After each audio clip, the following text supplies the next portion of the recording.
성령이 내 안에 계시면 맺을 수 있는 또 하나의 열매, 오늘은 오래 참음에 대한 열매를 이야기하려고 해요. 8월 한 달 동안 오래 참음을 생각해 보려고 합니다. 우리가 늘 먹는 양식들, 뜨거운 여름을 지나지 않으면 곡식 알갱이로 엮을 수가 없잖아요.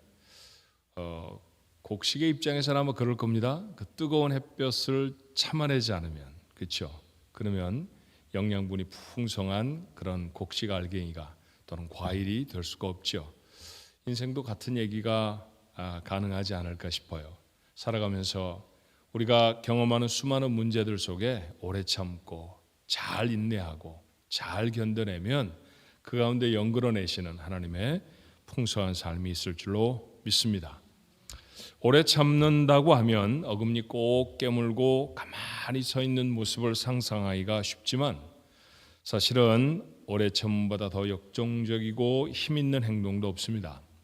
성경에 기록되어져 있는 성경에서 말하는 오래 참음의 가장 가까운 의미는 끈질기게 계속하는 거예요. 자, 이런 질문으로 한번 시작해 볼까요? 여러분, 올해가 시작한 지 한 7개월쯤, 한 절반쯤 지나갔죠? 맨 처음 이 해를 시작하며 마음에 담았던 계획들 잘하고 계세요? 거의 대부분이 아마 세우셨던 계획 중에 하나는 살을 좀 덜어내리라 그런 거였죠, 그죠? 다이어트를 좀 하리라. 몇 분은 성공하고 계시지만 어떤 분은 다 이타고 계시지는 않습니까? 그렇게 실패하는 분들도 계실 겁니다. 음식을 잘 가려서 적당한 양을 먹는 것, 몇 번은 하는데 1년 12달 하는 것 쉽지 않죠. 운동도 아마 연초에는 며칠쯤은 하셨을지 몰라요. 그런데 계속해서 하는 것 쉽지 않습니다. 성경 좀 읽어보리라. 정말 좋은 계획이죠. 그런데 레위기나 아니면 요한복음을 벗어나지 못한 분들도 많을 겁니다. 올해부터 토요 새벽 예배 꼭 할게요. 그렇게 말씀하셨던 분이 한 3개월 후에는 안 보였던 경우도 있습니다. 주일 예배는 빠지지 말고 드려야지. 헌금도 내가 좀 제대로 해볼 거야. 목장 모임에 꼭 참석해야지. 귀한 다짐들이었는데 끈질기게 계속하는 것 쉽지 않습니다. 기억해야 할 거예요. 인생의 어떤 열매를 맺는 것은 끈질기게 계속할 때 맺힙니다. 물에 물 탄 듯 맹숭맹숭한 신앙생활의 이유는 이것을 잘 못해서이지 않을까요? 그래서 오늘 말씀은 성령의 열매로 오래 참음이 우리에게 있어야 한다고 말씀하시죠. 어떻게 이 열매를 맺을까요? 첫 번째는 낙심을 벗어버려야 합니다. 오늘 본문 9절의 말씀이었죠. 우리가 선을 행하되 무엇하지 않아야 한다고요? 낙심하지 말지니. 선한 일을 계획합니다. 갈라디아서 6장의 시작 부분부터 보면 다른 성도들을 돌아보는 일, 하나님의 나라를 위해 투자하는 일, 어려운 사람을 돕는 일, 영적 성장을 도모하는 일, 말씀에 순종하는 일, 이런 선한 일들이 쭉 기록되어 있어요. 그런데 이 일들을 계속해 나가려고 하면 어떻게 한다는 겁니까? 낙심하지 않아야 한다라는 얘기죠. 우리도 이런 일들을 열심을 갖고 시작해 본 적이 있습니다. 그런데 중도에 포기해버리는 경우가 정말 많았죠. 이유가 뭘까요? 낙심하기 때문입니다. 우리가 살아가는 세상은 악하고 각박한 곳입니다. 그런 악함의 영향을 받으며 살아가고 있는 것이 우리의 삶이죠. 우리가 이런 선한 일을 하는 것이 자연스러운 것이 절대로 아닙니다. 선을 행하면 칭찬과 격려가 따라올 것이라고 기대를 하지만 항상 그런 것은 아니에요. 도리어 오해를 하고 비난을 받기도 합니다. 생각한 것처럼 좋은 결과가 나오지 않을 때도 있어요. 그럴 때 우리 마음이 낙심합니다. 낙심, 말 그대로 마음이 쿵 하고 떨어지는 거죠. 사전적으로 정의를 찾아보니 용기를 빼앗긴다는 것, 용기를 빼앗기는 것, 또 기가 꺾이는 것, 그렇게 되어져 있었습니다. 낙심을 하면 기운을 잃고 의기소침해집니다. 자신이 가장 불쌍한 사람처럼 보이는 자기 연민에 빠지기도 해요. 다윗도 그랬고 갈멜살의 영웅이었던 엘리야도 그랬던 때가 있었습니다. 낙심은 사탄이 오늘까지도 성도를 넘어뜨리기 위해 가장 효과적으로 사용하는 무기 중에 하나라는 사실을 잊지 않아야 돼요. 사탄은 시기와 탐욕과 나태와 정욕과 교만보다 낙심으로 더 많은 그리스도인들을 무너뜨립니다. 그러므로 낙심하지 않아야 하죠. 어떻게 하면 낙심하지 않을 수 있을까요? 그 첫 번째 비결은 아마도 기도하는 것일 겁니다. 다윗의 이야기는 우리가 너무 잘 알고 있는 이야기들이죠. 사울이 집요하게 추적해오고 그를 물리칠 능력은 자신에게 없었던 다윗, 살아남기 위해서 원수의 나라 가드로 갑니다. 요즘 말로 말하면 망명하는 거지요. 그런데 가드 왕이라고 선뜻 그를 받아들여 줄 수는 없었어요. 왜냐하면 가드의 영웅이었던 골리앗을 바로 그 다윗이 죽였기 때문이죠. 자기가 죽인 골리앗의 땅으로 들어가 목숨을 구걸해야 할 정도로 다윗은 위급하고 그리고 군급했다는 얘기입니다. 목숨을 잃을 위기의 순간 그는 미친 척 연기를 해냅니다. 성경의 표현대로 보면 수염에 침을 흘리고 다리는 그적그적거리면서, 그러니까 절뚝거렸다는 얘기죠. 그렇게 마치 장애인인 것처럼 정신이 반쯤 빠져나간 사람처럼 그렇게 행동을 합니다. 수준급 연기였습니다. 목숨은 건졌지만 다윗의 일생에 가장 수치스러운 일이 아니었을까요? 그는 겨우 숨을 돌리고 굴에 들어가 하나님께 기도합니다. 그때 일어난 그의 회복을 성경은 이렇게 기록하죠. 시편 34편 6절로 8절의 말씀에 이렇습니다. 이 곤고한 자가 부르짖음에 여호와께서 들으시고 그의 모든 환난에서 구원하셨도다. 여호와의 천사가 주를 경외하는 자를 둘러 진치고 그들을 건지시는도다.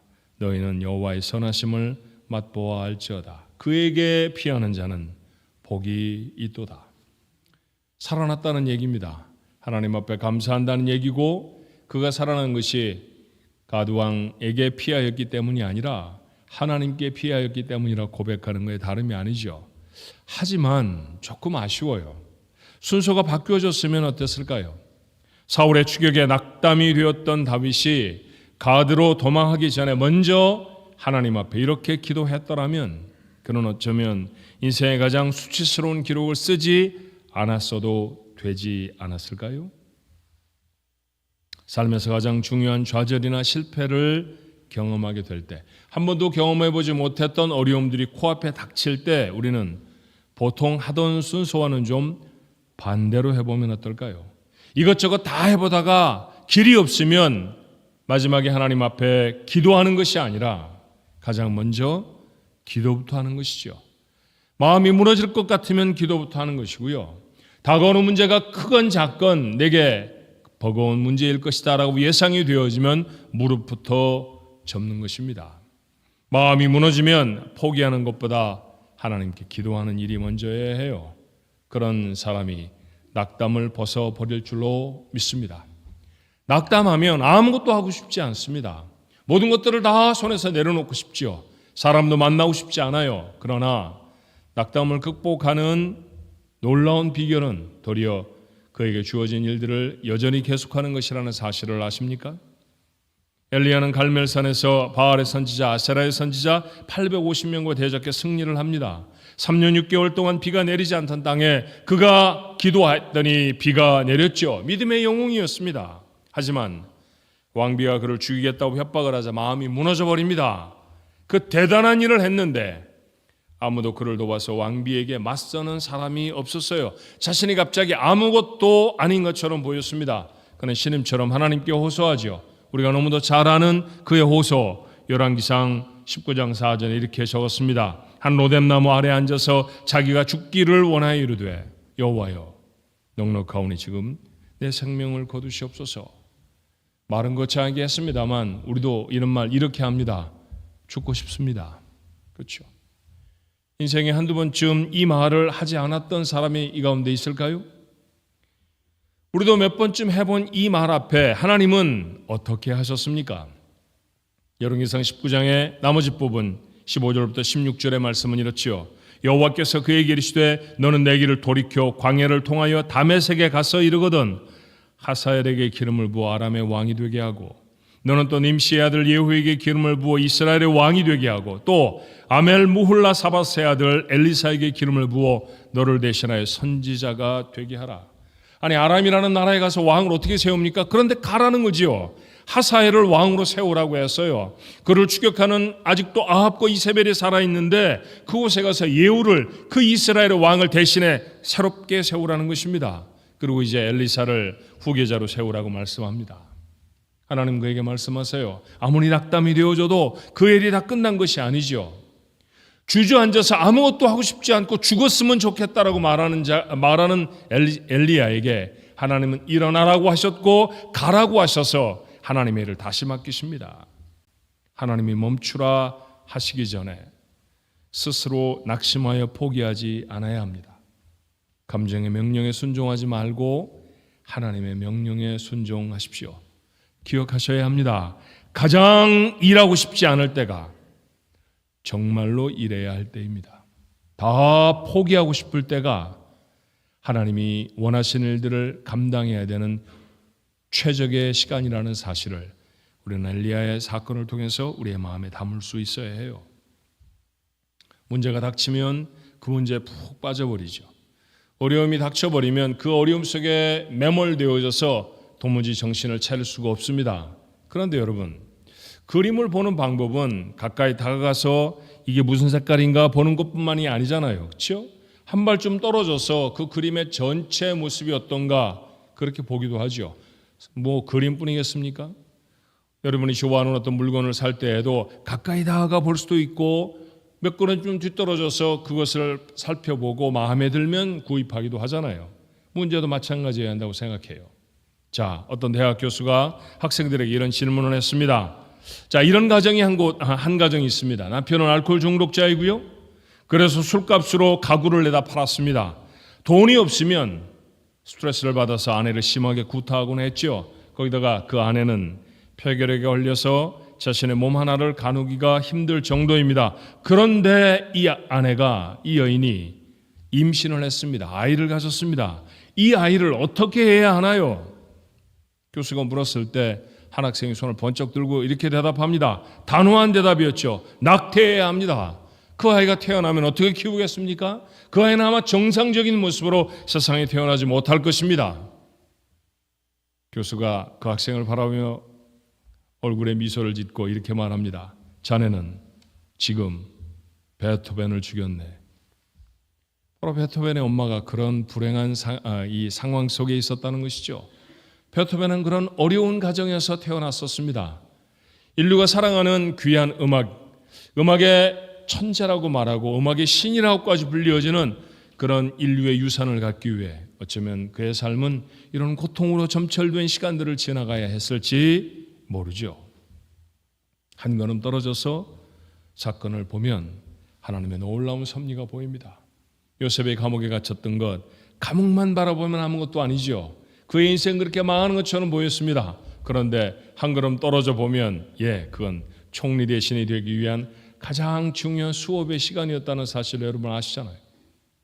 우리가 닥치는 고난과 어려움도 우리가 힘겹게 겨루고 있는 사건들도 어쩌면 한 걸음 떨어지면 하나님이 우리를 위해서 예비하신 다른 곳에서 이루어내지 못하는 놀라운 섭리들이 있을 것입니다. 그렇죠? 하나님은 약속하신 것을 반드시 이루어내시는 분입니다. 낙심하지 않기 위해 우리가 기억해야 할 하나는 하나님의 약속을 기억하는 거예요. 택한 백성을 구원하시겠다 하신 약속을 이루시기 위해 하나님은 아들을 세상에 보내셨고 십자가를 허락하십니다. 아무것도 할 수 없을 것 같았던 제자들을 세상에 남기시고 주님이 하늘로 승천하시며 이렇게 약속하시죠. 마태복음 28장 20절에 내가 세상 끝날까지 너희와 항상 함께 있으리라. 믿으십니까? 여러분도 그렇잖아요. 여러분에게도 하신 약속이잖아요. 세상 끝날까지 내가 너희와 함께하리라. 그래서 마음이 무너지고 낙심이 되어져서 홀로 눈물을 흘릴 때도 누군가 내 옆에 기도해 주시는 맞습니다. 주님이 나와 함께 하시는 것이죠. 몹시 맞고 감옥에 던져진 베드로는 옥문이 열리는 기적을 경험하며 이 약속을 다시 기억하지 않았을까요? 가는 곳곳마다 복음을 전했을 때 때때로 환대를 받을 것을 기대했지만 그러나 도리어 돌아오는 것이 돌팔매질이었고 죽은 것처럼 성 밖에 내던져졌던 경험을 했던 바울, 그때마다 나와 함께 하시는 주님, 그 주님 기억하며 그 어려움을 견디지 않았을까요? 폭풍 치는 바다에 내던져졌습니다. 화물을 다 던져야 했고 이제 그곳에 타고 있는 사람조차 다 죽어야 했던 그런 상황 속에서도 자신이 복음을 전하기 위해 반드시 살려주실 것이라는 하나님의 약속을 의지한 바울은 이로써 말합니다. 우리 중에 아무도 죽지 않습니다. 왜냐하면 제가 사명을 가졌기 때문이지요. 하나님이 나를 쓰시기까지 우리 중에 아무도 죽지 않습니다. 여러분, 이 담대함이 어디서 오는 걸까요? 약속을 붙든 자에게 옵니다. 하나님이 여러분을 향해 하신 약속을 굳게 붙들게 되기를 주님의 이름으로 축원합니다. 또 하나, 아무것도 하고 싶지 않을 때 하나님이 부르신 사명으로 나아가라고 했는데, 여러분, 그 사명 중에 하나는 다른 사람의 짐을 져주는 것이라는 사실을 아십니까? 그래야 합니다. 내 짐조차 버거운데 다른 사람의 짐을 져줄 때 여러분, 그때 놀라운 일들을 발견하게 돼요. 대학 4학년 때 보통은 졸업여행이라는 걸 가잖아요. 근데 학교에서 게시된 졸업여행이 좀 밋밋하고 싱겁게 보였습니다. 친구 몇 사람과 약속을 했죠. 야, 그러지 말고 우리 가을에는 산이 이쁘니까 단풍이 깊은 설악산을 좀 가자. 그래서 친구 중에 한 사람이 한 집이 그 쌀집을 했어요. 쌀가게에서 사용하던 그땐 봉고차 그랬습니다. 요즘 우리 타고 다니는 걸로 하면 밴 같은 거죠. 그걸 한 대 빌려가지고 친구들 몇 사람이 배낭을 짊어지고 그렇게 설악산 등반을 하게 됐답니다. 아래서 본 산 너무너무 멋있었어요. 한참을 올라가는데 안개가 싹 내려앉습니다. 저는 그때나 지금이나 지금 저희가 사는 곳도 안개가 많죠. 안개가 참 좋아요. 뭔가 좀 포근한 캐시미어 이불을 덮는 것 같은 느낌도 좀 있고요. 그렇게 아주 좋았습니다. 그런데 안개 속에서 산행을 한다는 건 다른 얘기더라고요. 1시간쯤 걸어가니까 몸에서 막 이렇게 안개 때문에 젖어서 물들이 뚝뚝뚝 떨어지게 됐고 추웠고 앞에 길을 찾아 볼 수가 없었고 조난을 당한 거예요. 조난을. 점점 깜깜해지는데 길을 찾을 수가 없었습니다. 가야 할 길이 어디까지인지 알 수가 없어요. 친구들 넷이 이제 죽었다라고 생각하는데 친구 하나가 얘기해. 소리를 질러보자. 소리를 질렀습니다. 무슨 소리를 질렀을까요? 그때 조난을 당하면 지르는 소리가 뭡니까? 야호인가요? 사람 살려였습니다. 사람 살려를 한 30분쯤 외쳤을까요? 하나님이 기적 같은 응답을 주셨습니다. 저 멀리서 불빛이 하나 반짝반짝하더니 뭔 소리가 들리는 거예요. 제가 소리를 더 질렀죠. 더 열심히 소리를 질렀습니다. 그리고 1시간쯤 지나 그 소리의 주인공들을 만났어요. 얼마나 다행스러웠겠습니까? 다행스러웠다고요? 아닙니다.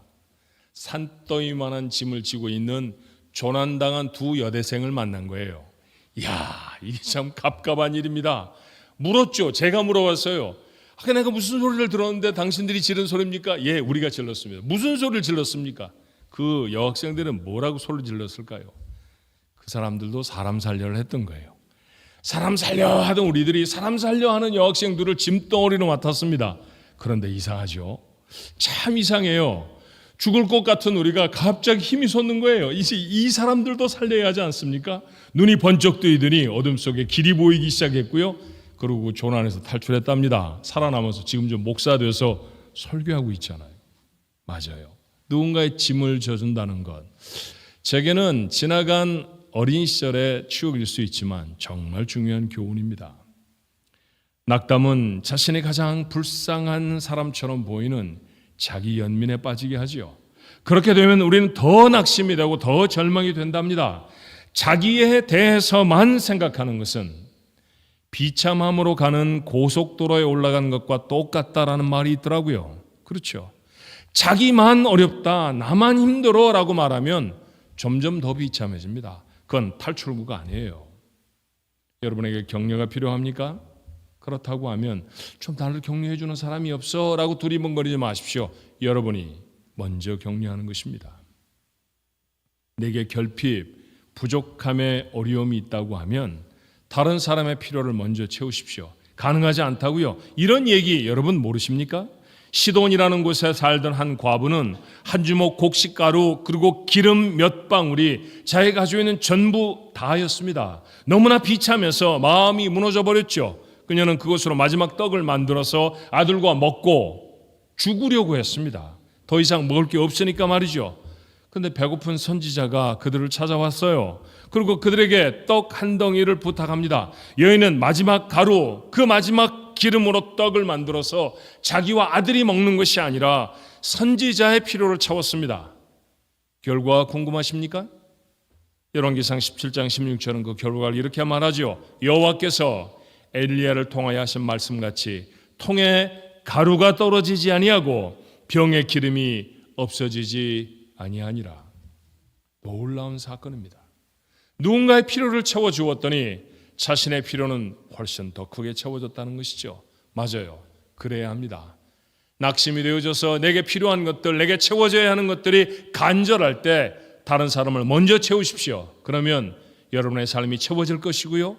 그러면 여러분은 낙심을 이겨낼 수 있을 줄로 믿습니다. 낙심을 이겨내는 것, 이게 오래 참음의 첫 번째 걸음이라는 사실을 잊지 않아야 해요. 오늘 본문의 말씀 갈라디아서 6장 9절은 뭐라고 말하던가요? 다시 한번 볼까요? 우리가 선을 행하되 낙심하지 말지니 포기하지 아니하면 때가 이름에 거두리라. 두 번째는 때를 기다리는 것입니다. 오래 참음의 핵심, 그건 기다림이죠. 그렇죠. 기도하는데 아직 응답이 없으십니까? 하나님의 때까지 계속해서 기도해야 합니다. 하나님의 약속을 붙들고 하나님의 일에 나섰는데 아직 아무것도 이루어지지 않았나요? 하나님의 때가 이를 때까지 그 길을 계속해야 할 것입니다. 아브라함은 75세에 하늘의 별처럼 많은 자손을 약속받죠. 그런데 85살 10년이 되도록 아들 하나가 없었습니다. 하나님이 무언가를 약속해 주셨는데 10년 동안 아무 일도 일어나지 않으면 여러분 마음 같으면 어땠을 것 같아요? 절망이 되지 않았을까요?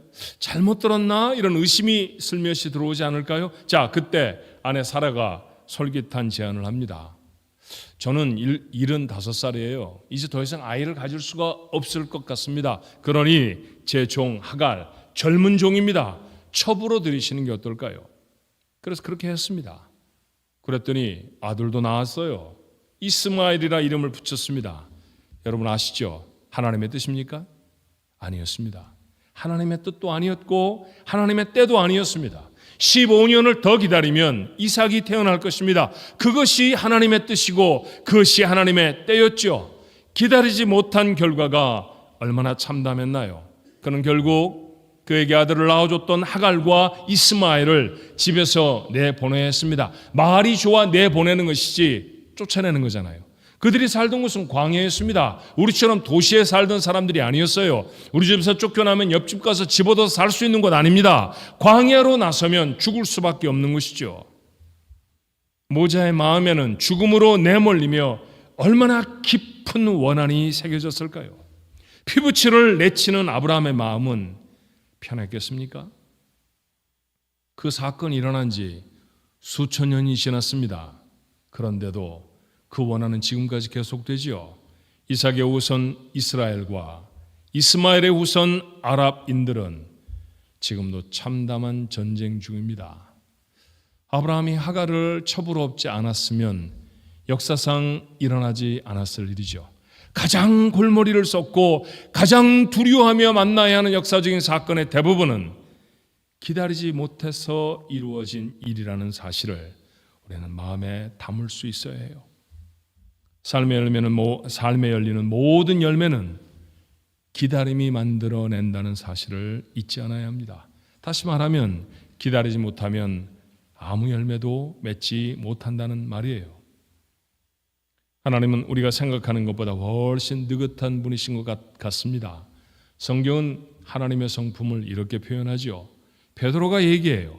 베드로후서 3장 8절에 사랑하는 자들아 주께는 하루가 1000년 같고 1000년이 하루 같다는 이 한 가지를 잊지 말라.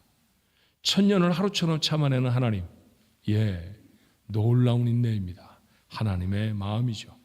펄펄 끓던 베드로가 은혜를 경험하고 나니 이 하나님의 성품이 보였다는 거예요. 여러분 중에 느긋한 성품을 가진 분들도 있고요. 그리고 아주 성격이 조급한 분들도 있을 것입니다. 괜찮아요. 은혜가 덮여지면 베드로처럼 하나님의 성품을 볼 수 있죠. 오래 참으시는 하나님, 그 하나님은 우리의 평생을 걸쳐 우리를 만지시고 우리를 다듬으시지 않습니까? 약속하신 것은 반드시 지키시는 분이시만 그것이 언제 이루어질지는 하나님만 아십니다. 그러니 조급해하지 않아야 할 것입니다. 우리는 이미 시냇가에 심긴 나무입니다. 하지만 철이 돼야 열매를 맺죠.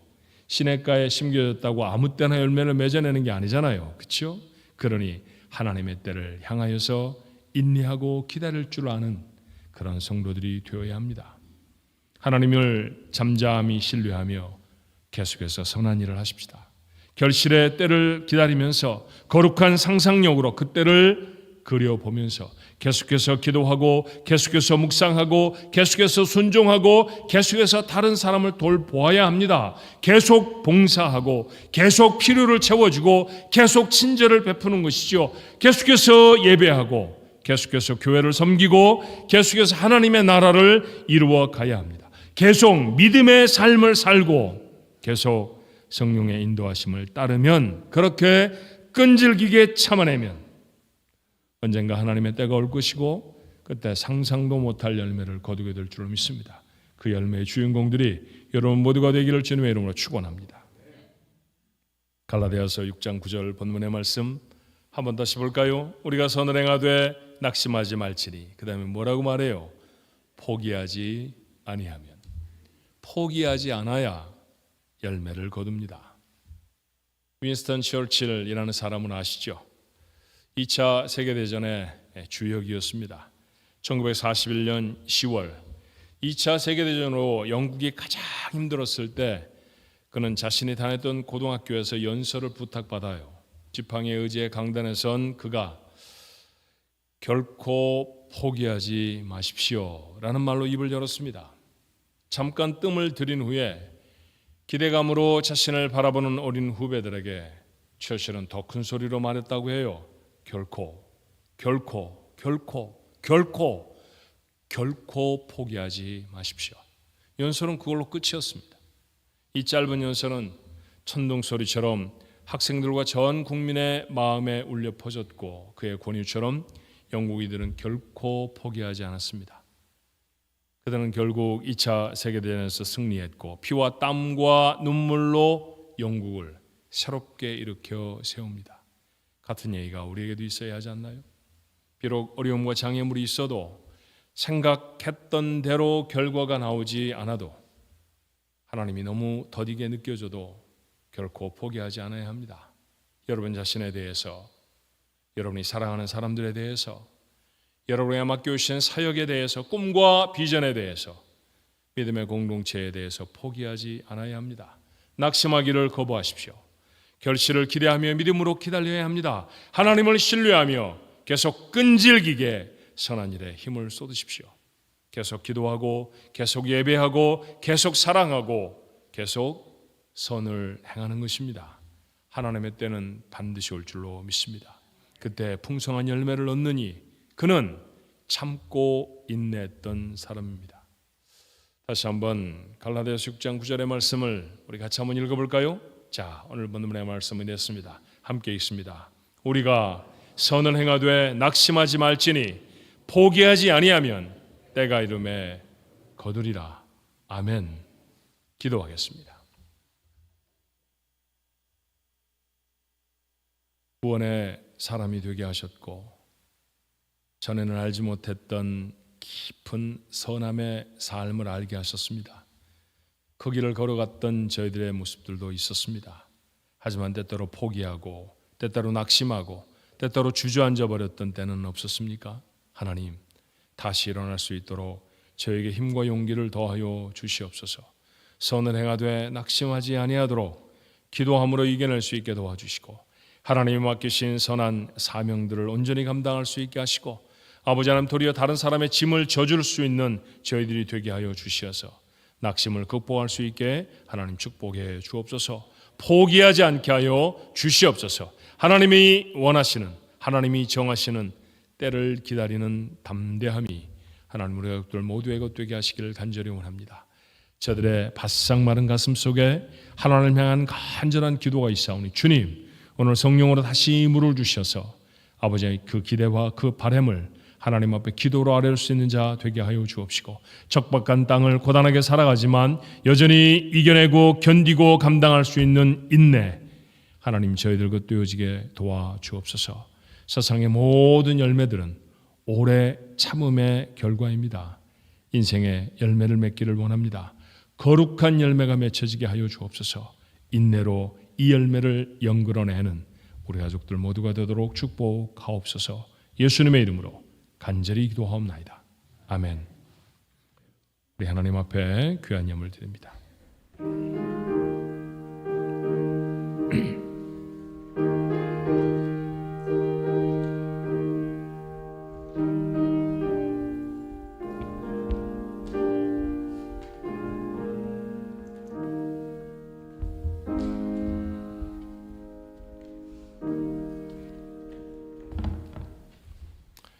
은혜와 사랑이 많으신 하나님, 저희를 사랑하셔서 우리에게 필요한 은혜들을 지나간 한 주간에도 베풀어 주시니 감사합니다. 하나님이 원하시는 삶을 살아가지 못했던 부족한 인생들을 다시 돌아보게 하시고, 우리에게 연약한 부분들을 하나님의 말씀으로 채우며 다시금 결단하며 설 수 있게 하셨사오니 주님의 영광을 나타내는 복된 인생들 모두가 되어지게 축복해 주옵소서. 특별히 허락하신 귀한 물질들로 죄에 빠지는 세상 사람들과 같은 모습이 아니오라 하나님의 영광을 드러내는 복된 인생들 되게 해 주시옵소서. 주님, 허락하신 모든 것들이 다 하나님께로부터 왔다는 믿음의 고백을 담아 10의 1을 하나님 앞에 드립니다. 저들의 물질의 소산을 여시고 터천하게 하여 주시옵시고, 하나님 그것이 저들에게뿐만이 아니라 주변의 모든 사람들에게 선하고 복되게 흘러나갈 수 있도록 은혜를 더하여 주시옵소서. 허락하신 귀한 것으로 주님의 일들을 기쁨으로 담대하게 풍성하게 섬길 수 있게 아버지 도와주시기를 간절히 원합니다. 선교지로 귀한 물질을 보낼 때 아버지 하나님, 이 물질이 하나님의 역사를 이루어낼 수 있게 주님 축복해 주옵소서. 아버지 하나님, 저희 교회가 돕는 세상에 정말 많은 선교사님들이 계시지만 모두를 다 섬길 수는 없고, 저희들에게 주신 귀한 선교사님들, 저들을 우리 가족처럼 생각하며 우리 사랑하는 성도들이 돕습니다. 하나님 아버지, 풍성하게 돕게 하시고 저들의 필요가 부족해지지 아니하도록 주님 역사해 주시어서 곳에가 닿는 이 귀한 물질이 하나님의 나라를 확장하는 데 아름답게 쓰여지게 하시고, 이 귀한 예물을 하나님 앞에 드리는 사람들, 하나님 저들에게 은혜를 주셔서 저들의 자녀들도 저들의 가장들도 하나님의 손에 붙들려 쓰임받을 수 있도록 역사해 주시옵소서. 그 밖에도 여러 모양으로 세상 속에 저희 교회가 있사온데 복음의 빛이 되어져야 하겠고, 우리의 다음 세대들에게 복음을 유전하기도 해야 하겠으며, 이 세상에 아버지 하나님, 하나님의 사랑을 증거하는데도 하나님의 교회가 사용되어지도록 이 물질이 아름다운 아버지 하나님 능력이 되어지게 축복해 주시옵소서. 하나님, 교회에 맡기신 사명을 감당하며 부족함이 없도록 채워주옵시고, 귀한 물질을 하나님 앞에 드리고 하나님의 이름으로 사용하는 교회와 이 물질을 아깝지 아니한 마음으로 주 앞에 드린 하나님의 사람들이 주의 복을 얻게 하시기를 간절히 원합니다. 한 주간을 살아가며 감사의 조건들을 쫓아 하나님 앞에 귀한 예물을 드렸습니다. 하나님, 사랑하는 둘째 손녀의 첫돌을 맞이하여 하나님 앞에 귀한 예물을 식사 헌금으로 드립니다. 주께서 아버지 하나님, 어려운 가운데서도 세상에 태어나게 하신 아이였사오니 하나님 건강하게 잘 키워주셔서 시대를 비추는 에스더와 같은 아름다운 생명이 되게 해 주옵소서. 생일 감사 헌금을 하나님 앞에 드립니다. 주님, 한 해를 살아갈 때 하나님의 영광을 나타내는 복된 인생 되어지도록 역사해 주시옵소서. 샌프란시스코 한국학교에서 하나님 앞에 귀한 예배당을 학생들을 가르치는 데 사용하게 하시니 감사하여서 아버지 하나님 앞에 감사의 예물을 드렸사오니, 하나님 아버지, 이 땅에 저희들을 이민자로 보내주셨지만 그런데 우리의 자녀들을 아버지 하나님 모국어를 가르치며 저들에게 선한 길들을 인도하며 잘 키워낼 수 있는 아버지 하나님 힘있는 한국학교가 되도록 축복해 주옵소서. 범사에 감사에 하나님 앞에 드려진 예물 배후에도 기도의 제목을 담았습니다. 아시는 하나님, 기도하는 것보다 생각하는 것보다 더 놀랍게 응답하여 주시옵소서. 여러 명목으로 드려진 예물들마다 하나님의 기름 부으심이 있게 하시고 하나님이 기쁘게 받으셔서 사랑하는 성도들에게는 축복이 되도록 역사하옵소서. 예수님의 이름으로 간절히 기도하옵나이다. 아멘. 교회 소식을 전합니다. 1부 예배는 아니고요. 2부 예배 마치고 난 다음에 다음 8월의 마지막 주일이죠. 그때 장로연합 찬양대가 우리 함께 예배를 섬깁니다. 예, 연습이 있으니까 오늘 1부 예배 참석하셨던 장로님들도 2부 예배 마칠 때까지 좀 기다리실 수 있겠나 모르겠네요. 예, 그러셨다가 연습하시고 찬양대 함께 서주시면 좋겠습니다. 새가족반 2부 예배 마치고 있고요. 다음 주일 예배 후에는 각 전도회 원래회가 있습니다. 바자회 준비, 또 이 바자회 특별히 우리가 좀 신경 써야 할 것, 마음을 써야 할 것, 전도 대상자들이어야 한다 말씀드렸죠. 예, 한번 나눠주시기를 바랍니다. 선교 장학 바자회가 8월 22일 날 있다는 거 기억하시고요. 잘 준비하시길 바라고, 이번에는 물건을 굉장히 많이 가져오시네요. 예, 다 들춰보지는 못했지만 쓸만한 물건이기를 바랍니다. 예, 여러분 혹시 아직도 좀 교회에다 갖다 주셔서 내가 잘 썼는데 다른 사람도 더 잘 쓸 수 있으면 좋겠다, 뭐 그런 물건들이 있으시면 갖다 주시면 저희들이 잘 사용할 수 있게 되겠고요. 또 주변의 사람들을 또 그렇게 도울 수 있지 않겠습니까? 그렇게 여러분이 도울 기회를 허락해 주시면 좋을 것 같아요. 자, 오늘 함께 외워야 할 하나님의 말씀은 너무 잘 아는 말씀이라 못 외우면 이상할 정도죠, 그죠? 히브리서 11장 1절의 말씀인데, 히브리서 11장의 말씀은 믿음의 위인들에 대한 이야기를 쭉 기록하고 있어요. 그 첫 번째 단락을 뭐라고 말합니까? 자, 같이 한번 외울까요?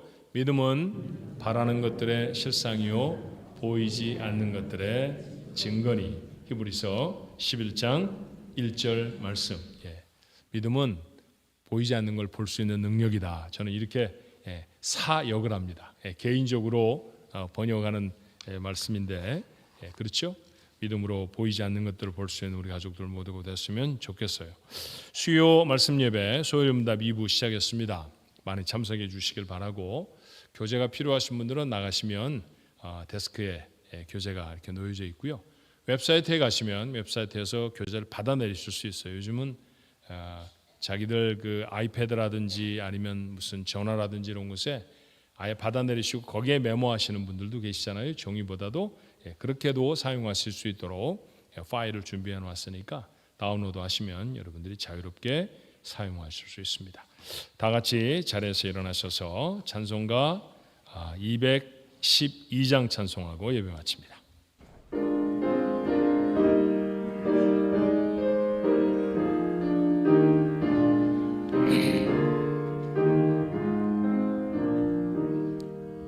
겸손히 주를 섬길 때 괴로운 일이 많으나 구주 연에게 힘 주사 잘 감당하게 하소서. 인자한 말을 가지고 사람을 강화시키며 갈 길을 잃은 무리를 잘 인도하게 하소서. 구주의 귀한 인내를 살아알게 하시고 굳건한 믿음 주셔서 잘 행하게 하소서. 영광 비추사 소망이 되게 하시며 구주와 함께 살면서 참 평강 얻게 하소서. 아멘. 이제는 천국을 비우시고 세상에 오셔서 우리를 위해 십자가에 매달리신, 우리에게 구원을 아껴주신 우리 주 예수 그리스도의 은혜와 하나밖에 없는 아들도 우리를 구원하시려고 그렇게 희생시켜 주신 우리 아버지 하나님의 크신 사랑하심과 아직 다 연결해내지 못한 성령의 열매들 우리 안에 계셔서 우리에게 역사하시고 우리에게 충만하셔서 연결해내게 하시는 성령의 기적 같은 역사가 인내의 열매를 맺기를 간절히 소원하며 삶의 자리로 나아가는 하나님의 사람들 가운데 초대해 주신 기업과 자녀들 위해 하나님의 거룩한 믿음의 공동체 위에 영원토록 함께 있을지어다. 아멘.